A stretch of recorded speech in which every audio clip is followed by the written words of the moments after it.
Before I go on to my topic, just to clarify what Dr. Shameen Singh has said, just to make it a little more simple, we have got an energy delivery control in our world. When we say burst mode, then energy level is fixed, frequency is changed by default.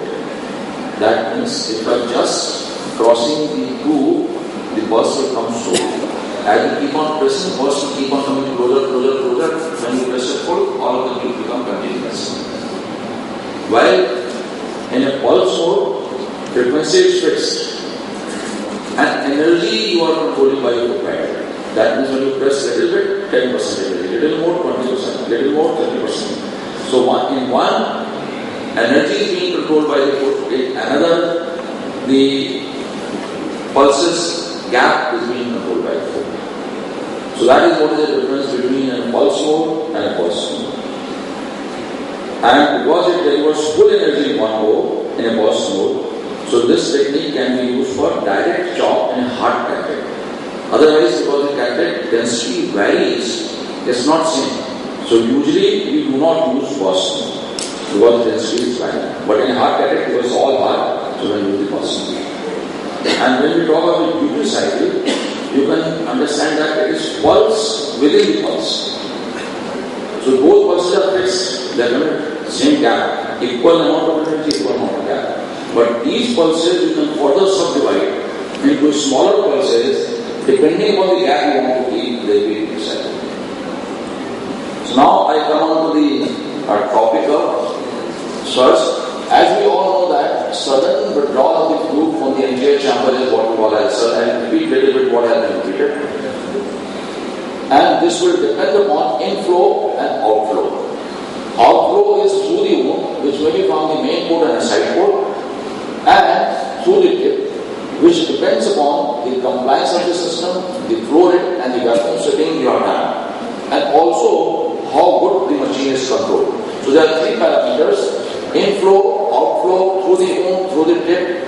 The tip depends upon the compliance flow rate and the setting you are giving, and if machine has got any special feature which can prevent it.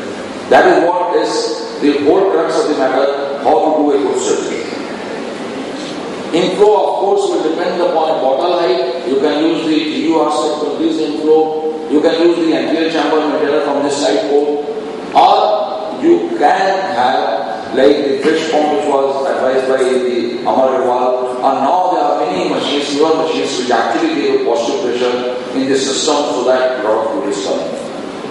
But most important what I have written over here is that whenever your instrument is inside the eye, put the system into continuous infusion mode. Because when you are trying to put up, you don't have to worry irrigation aspiration will stop. So that the fluid always keeps on going in. So there is a system in now most of the machines where the continuous infusion mode is there.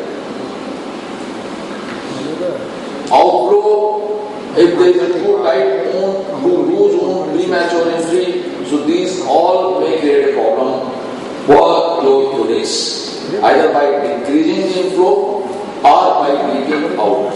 And same is true for the side port. And beginners, I will advise that they can make a smaller side port initially while chopping, because the chopper is thinner than the aspiration cannula. So when you are doing a bimanual aspiration, then you can enlarge the side port so that there is less leakage from the side port. Outflow through the tip, bore of the tip. Now we are using most of the time micro tips. Only disadvantage of the micro tip is that it gets clogged and it's more time consuming, particularly if you are operating a hard cataract or really mature cataract. Otherwise, up to density 3.5, it really works very, very efficiently. Be patient when you are using a very hard cataract. Machine settings. Now we come to the machine settings, the flow rate and the vacuum.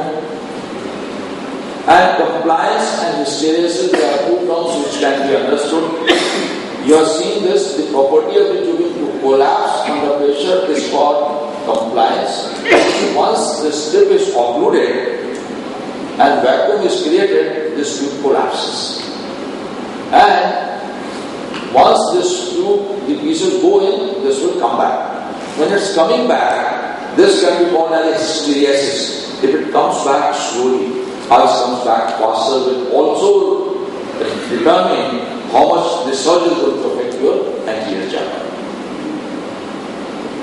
So lag behind, whether it's coming fast or coming slowly. So the surge reduction has been by hard tubing, a small bore, microtech, venting, cassettes, and a cruise control. What is venting is when this occlusion breaks, the fluid is withdrawn from air. We can put some system over here which is closed when your vacuum you are doing, and this is closed. But once the vacuum builds up and it senses the vacuum has reached and it is going to fall below, it is getting sucked in.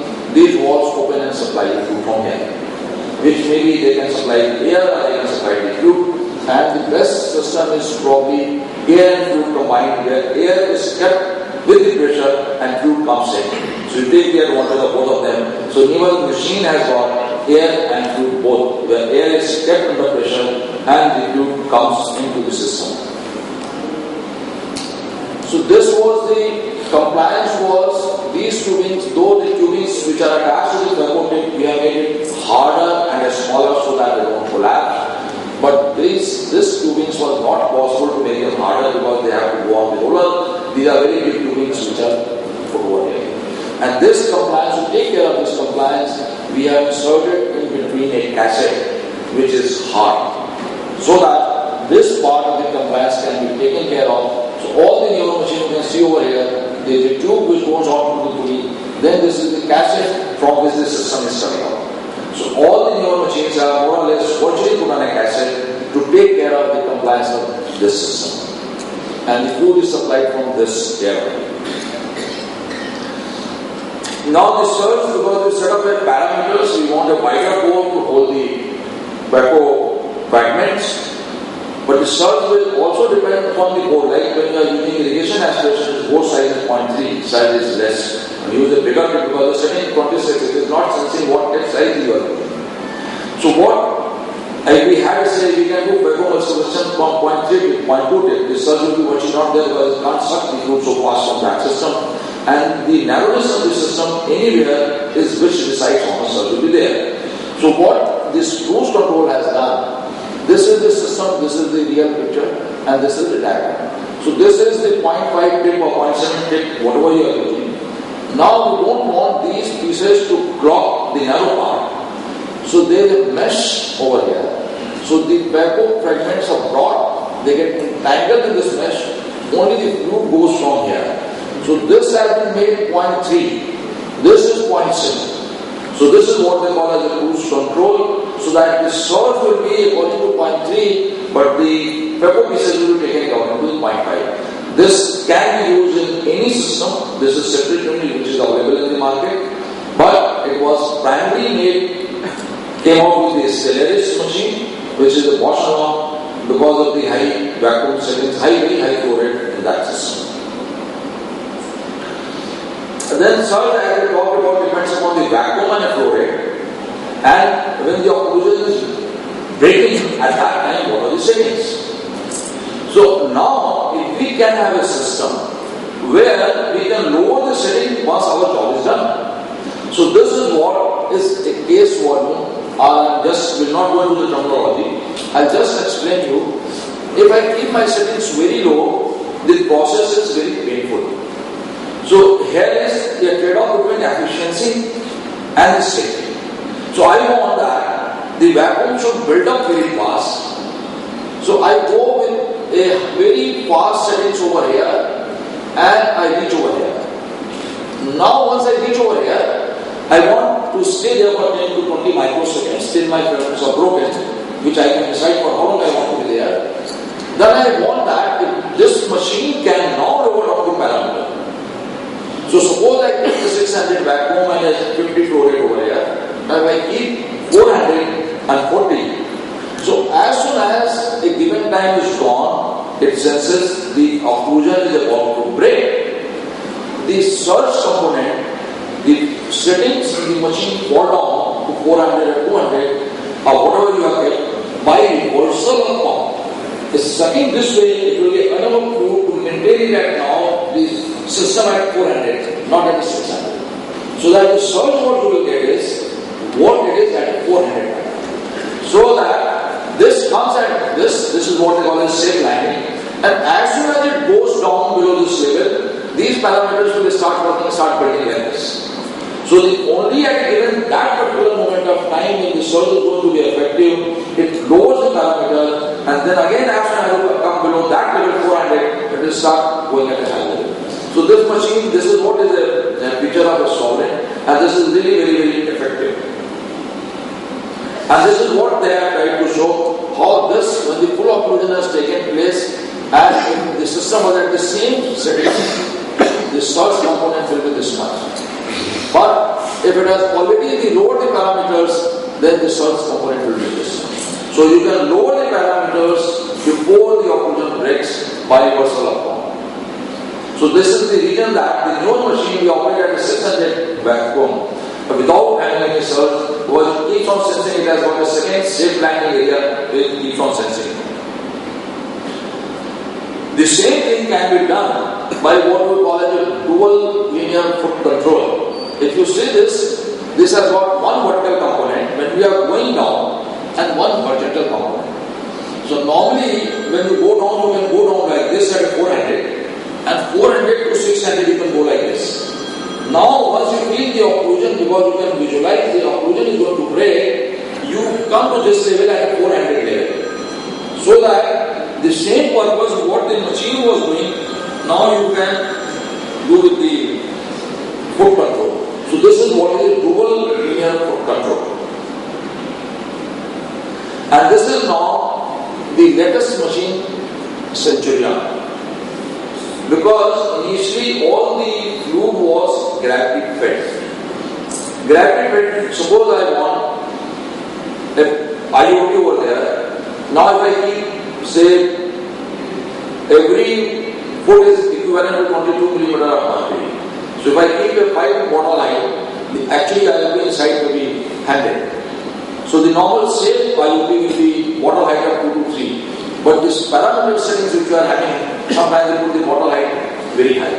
So what you want, and the IOP fluctuation inside the eye causes more discomfort to the patient. So now, if we can have a system which instead of having this fluid pressure coming over here, which maintains the intraocular pressure inside.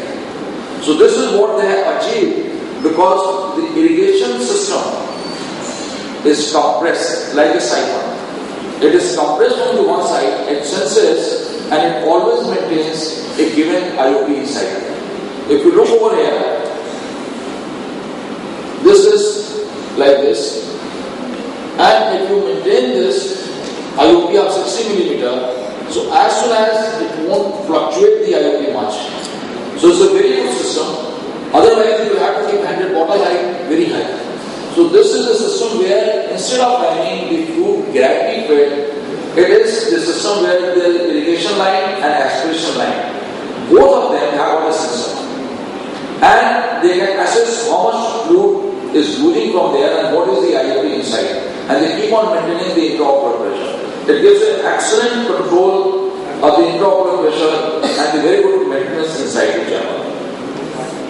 Now, of course, the most important, irrespective of the machine, will always be the surgeon's control. Proper wound construction, I mean, if you have got a Centurion or whatever machine it is, if your incision size is large, it's leaking, it is not going to work. So your proper wound construction will always be there. Foot control. It's a very, very essential part of the system. As soon as you know that the pieces are about to be stuck, you have to raise your foot up. Let it go by its own momentum. As soon as you, so the excellent foot control will always be key to prevention of a surge. Same way, as I told you earlier, the system you set up over there is for the clear fluid. It does not sense the viscosity inside the eye. So if you change the viscosity of the fluid, either by feeding the materials into the tip, or you put on a viscoelastic material, the surge will be less. Continuous feeding of the tip, you can actually use the surge to your advantage, because the surge will be effective in front of the tip. If some material is lying within the suction range of that tip, that will get automatically sucked and actually it will enhance your efficiency. So whenever my vacuum piece, last piece is about to go inside, with the second hand, you can position some of the piece in front of that. You can actually use search your advantage and will offload, there will be no search and will be much more efficient. And very important is, because as we talk the compliance of the tubing, replacement of the tubing and sling time to time is very essential, because the repeated autoclaving makes it more compliant and you will have more search. And if you can afford to have disposable tubings which are much more harder, will be far better.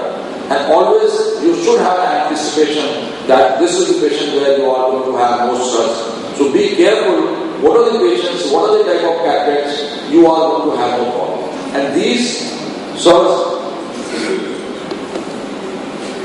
Now this is our headquarter building which is coming up, and a lot of other things we can take up into the questions. I have not covered in what situation, what parameters. Suppose you are operating a soft cataract, whether you should lower the flow rate or you should lower the vacuum, what are the safe areas. So if you have any questions in your mind, please keep them ready and then we will answer those questions. Thank you very much for your kind attention.